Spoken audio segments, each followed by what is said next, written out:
ایسا تجھے خالق نے طرحدار بنایا، ایسا تجھے خالق نے طرحدار بنایا، آقا یوسف کو تیرا طالب دیدار بنایا، کونین بنائے گئے سرکار کی خاطر، کونین کی خاطر تمہیں سرکار بنایا۔ سرکار دو عالم صلی اللہ علیہ وسلم کا حسن کیسا۔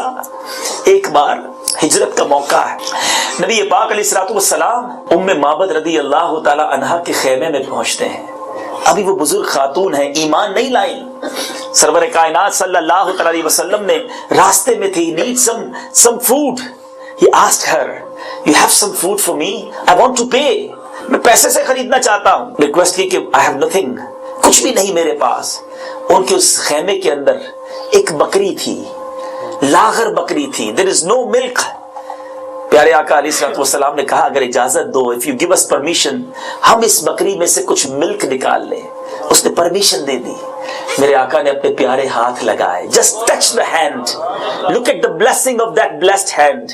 وہ بکری کے جو تھن ہیں وہ دودھ سے بھر جاتے ہیں، اتنا دودھ نکلتا ہے، اتنا دودھ نکلتا ہے، ام معبد رضی اللہ تعالیٰ عنہ کے سارے جو برتن ہیں وہ بھر جاتے ہیں۔ پیارے آقا بھی دودھ پیتے ہیں، سیدنا صدیق اکبر بھی دودھ پیتے ہیں، نبی پاک تو چلے جاتے ہیں، ابو معبد آتے ہیں، ان کے ہسبینڈ ہیں، ابھی وہ بھی ایمان نہیں لائے۔ کہتے ہیں یہ گھر میں کیا ہوا ہے، اتنا ملک کدھر سے آ گیا؟ کہتے ہیں ایک ہستی آئی تھی، نام کیا تھا کا نام نہیں پتا، مبارک تھے، بڑے مبارک تھے، جسٹ سیٹ مبارک آئے تھے۔ اچھا بتاؤ تو صحیح وہ مبارک تھے کیسے؟ My dear Islamic brothers, now listen with love of Prophet صلی اللہ علیہ وسلم، بلکہ ہو سکے تو سر جھکا لو، آنکھیں بند کرو، دیکھو دیکھو میرے آقا دکھتے کیسے تھے۔ ام معبد رضی اللہ تعالیٰ عنہ نے ایک بار دیکھا، میرے آقا انہیں دیوانہ کر گئے۔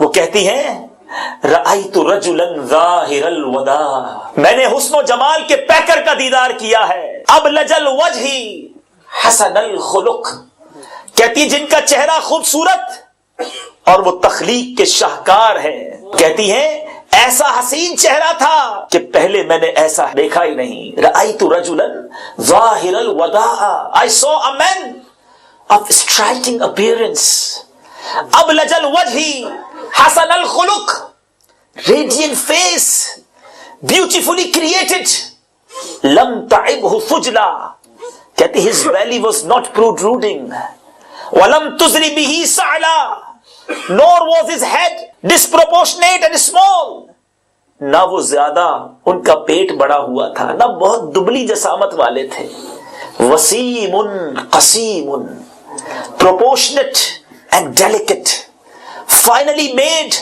a specimen of a creation، فی عینیہ دعج، کیسی آنکھیں تھی میرے آقا کی۔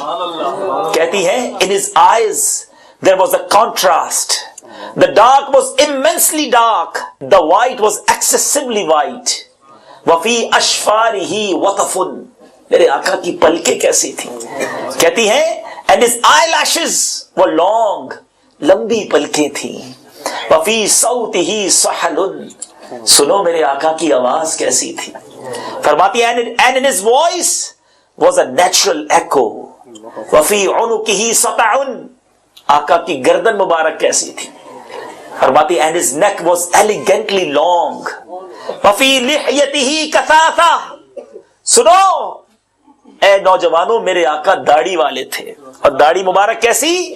his beard was full and thick، الزج اقرن، his eyebrow were arched but they were not joined، it was separated، in صمت فعلیہ الوقار، when he was silent dignity covered him، خاموش ہوتے تو باوقار نظر آتے، وَإِن تَكَلَّمَ سَمَا وَعَلَاهُ الْبَهَا، اور جب وہ نور کا پیکر گفتگو کرتا تھا، چند الفاظ ہی تو سنے ہوں گے ام معبد نے، مگر وہ الفاظ دیوانہ کر گئے۔ کہتی ہے when he spoke it was audible and clear always، commanding and overtaking، Ajmal الناس وابہاہ من بعید، from afar جب کوئی دور سے انہیں دیکھتا، the most striking and outstanding in appearance، احسنہ واحلاہ من قریب، اور جب وہ قریب آتے، and when he came near,